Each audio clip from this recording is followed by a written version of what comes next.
مومنو،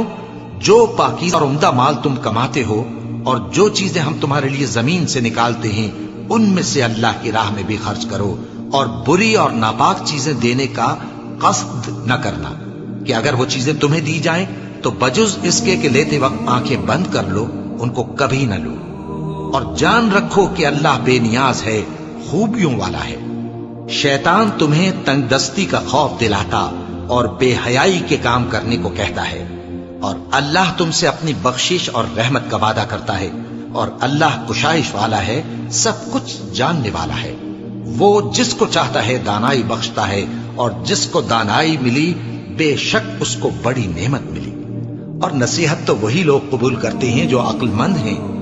اور تم اللہ کی راہ میں جس طرح کا خرچ کرو یا کوئی نذر مانو، اللہ اس کو جانتا ہے، اور ظالموں کا کوئی مددگار نہ ہوگا۔ اگر تم خیرات ظاہر کر کے دو تو وہ بھی خوب ہے، اور اگر پوشیدہ دو اور دو بھی ضرورت مندوں کو تو یہ تمہارے لیے بہتر ہے، اور اس طرح کا دینا تمہارے گناہوں کو بھی دور کرے گا، اور اللہ کو تمہارے سب کاموں کی خبر ہے۔ اے نبی صلی اللہ علیہ وآلہ وسلم، تم ان لوگوں کی ہدایت کے ذمہ دار نہیں ہو، بلکہ اللہ ہی جس کو چاہتا ہے ہدایت بخشتا ہے۔ اور مومنو، تم جو مال خرچ کرو گے تو اس کا فائدہ تم ہی کو ہے، اور تم تو جو خرچ کرو گے اللہ کی خوشنودی کے لیے کرو گے، اور جو مال تم خرچ کرو گے وہ تمہیں پورا پورا دے دیا جائے گا، اور تمہارا کچھ نقصان نہیں کیا جائے گا۔ اور ہاں، تم جو خرچ کرو گے تو ان حاجت مندوں کے لیے جو اللہ کی راہ میں رکے بیٹھے ہیں اور ملک میں کسی طرف جانے کی طاقت نہیں رکھتے اور مانگنے سے آر رکھتے ہیں، یہاں تک کہ نہ مانگنے کی وجہ سے ناواقف شخص ان کو تونگر خیال کرتا ہے، اور تم قیافے سے ان کو صاف پہچان لو کہ حاجت مند ہیں، اور شرم کے سبب لوگوں سے منہ پھوڑ کر اور لپٹ کر نہیں مانگ سکتے۔ اور تم جو مال خرچ کرو گے کچھ شک نہیں کہ اللہ اس کو جانتا ہے۔ جو لوگ اپنا مال رات اور دن اور پوشیدہ اور ظاہر اللہ کی راہ میں خرچ کرتے رہتے ہیں، ان کا صلہ ان کے پروردگار کے پاس ہے، اور ان کو قیامت کے دن نہ کسی طرح کا خوف ہوگا اور نہ غم۔ جو لوگ سود کھاتے ہیں وہ قبروں سے اس طرح حواس باختہ اٹھیں گے جیسے کسی کو جن نے لپٹ کر دیوانہ بنا دیا ہو، یہ اس لیے کہ وہ کہتے ہیں کہ سودا بیچنا بھی تو نفع کے لحاظ سے ویسا ہی ہے جیسے سود لینا، حالانکہ سودے کو اللہ نے حلال کیا ہے اور سود کو حرام۔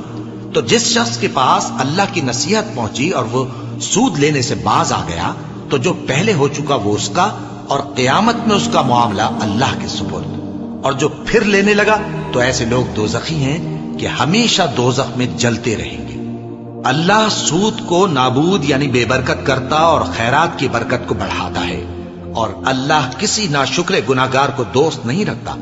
جو لوگ ایمان لائے اور نیک عمل کرتے اور نماز پڑھتے اور زکات دیتے رہے، ان کو ان کے کاموں کا صلہ اللہ کے ہاں ملے گا، اور قیامت کے دن ان کو نہ کچھ خوف ہوگا اور نہ وہ غمناک ہوں گے۔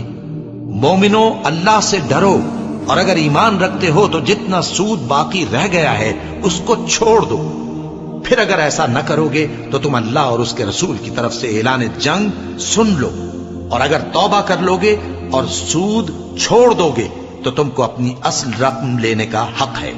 جس میں نہ اوروں کا نقصان اور نہ تمہارا نقصان۔ اور اگر قرض لینے والا تنگ دست ہو تو اسے کشائش کے حاصل ہونے تک مہلت دو، اور اگر زر قرض بخش دو تو وہ تمہارے لیے زیادہ اچھا ہے، بشرطے کہ سمجھو۔ اور اس دن سے ڈرو جبکہ تم اللہ کے حضور میں لوٹ کر جاؤ گے، اور ہر شخص اپنے اعمال کا پورا پورا بدلہ پائے گا، اور کسی کو کچھ نقصان نہ ہوگا۔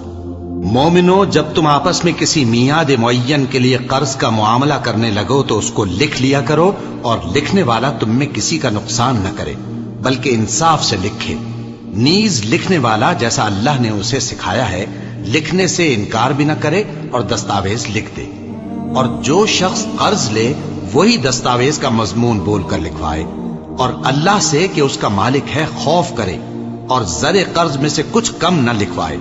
اور اگر قرض لینے والا کم عقل یا ضعیف ہو یا مضمون لکھوانے کی قابلیت نہ رکھتا ہو تو جو اس کا ولی ہو وہ انصاف کے ساتھ مضمون لکھوائے، اور اپنے میں سے 2 مردوں کو ایسے معاملے کے گواہ کر لیا کرو، اور اگر 2 مرد نہ ہوں تو 1 مرد اور 2 عورتیں جن کو تم گواہ پسند کرو کافی ہیں، کہ اگر ان میں سے ایک بھول جائے گی تو دوسری اسے یاد دلا دے گی، اور جب گواہ گواہی کے لیے طلب کیے جائیں تو انکار نہ کریں، اور قرض تھوڑا ہو یا بہت اس کی دستاویز کے لکھنے لکھانے میں سستی نہ کرنا۔ یہ بات اللہ کے نزدیک نہایت قرین انصاف ہے، اور شہادت کے لیے بھی یہ بہت درست طریقہ ہے۔ اس سے تم کو کسی طرح کا شک و شبہ بھی نہیں پڑے گا۔ ہاں، اگر سودا دست بدست ہو جو تم آپس میں لیتے دیتے ہو، تو اگر ایسے معاملے کے دستاویز نہ لکھو تو تم پر کچھ گناہ نہیں۔ اور جب خرید و فروخت کیا کرو، مثلا زمین جائیداد کی، تو بھی گواہ کر لیا کرو، اور کاتب دستاویز اور گواہ معاملہ کرنے والوں کا کسی طرح کا نقصان نہ کریں۔ اگر تم لوگ ایسا کرو تو یہ تمہارے لیے گناہ کی بات ہے، اور اللہ سے ڈرو اور دیکھو کہ وہ تم کو کیسی مفید باتیں سکھاتا ہے، اور اللہ ہر چیز سے واقف ہے۔ اور اگر تم سفر پر ہو اور دستاویز لکھنے والا نہ مل سکے تو کوئی چیز رہن با قبضہ رکھ کر قرض لے لو، اور اگر تم میں سے کوئی دوسرے کو امین سمجھے یعنی رہن کے بغیر قرض دے دے تو امانت دار کو چاہیے کہ صاحب امانت کی امانت ادا کر دے، اور اللہ سے جو اس کا پروردگار ہے ڈرے، اور دیکھنا شہادت کو مت چھپانا، جو اس کو چھپائے گا وہ دل کا گناہگار ہوگا، اور اللہ تمہارے سب کاموں سے واقف ہے۔ جو کچھ آسمانوں میں اور جو کچھ زمین میں ہے سب اللہ ہی کا ہے۔ تم اپنے دلوں کی بات کو ظاہر کرو گے تو اور چھپاؤ گے تو اللہ تم سے اس کا حساب لے گا، پھر وہ جسے چاہے مغفرت کرے اور جسے چاہے عذاب دے، اور اللہ ہر چیز پر قادر ہے۔ رسول اللہ صلی اللہ علیہ وآلہ وسلم اس کتاب پر جو ان کے پروردگار کی طرف سے ان پر نازل ہوئی ایمان رکھتے ہیں، اور مومن بھی سب اللہ پر اور اس کے فرشتوں پر اور اس کی کتابوں پر اور اس کے پیغمبروں پر ایمان رکھتے ہیں، اور کہتے ہیں کہ ہم اس کے پیغمبروں سے کسی میں کچھ فرق نہیں کرتے، اور وہ اللہ سے عرض کرتے ہیں کہ ہم نے تیرا حکم سنا اور قبول کیا۔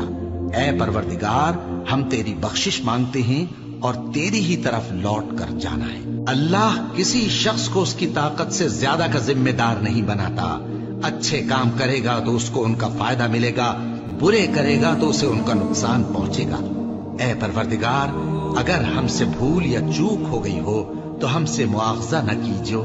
اے پروردگار، ہم پر ایسا بوجھ نہ ڈالیو جیسا تو نے ہم سے پہلے لوگوں پر ڈالا تھا۔ اے پروردگار، جتنا بوجھ اٹھانے کی ہم میں طاقت نہیں اتنا بوجھ ہم پر نہ رکھیو،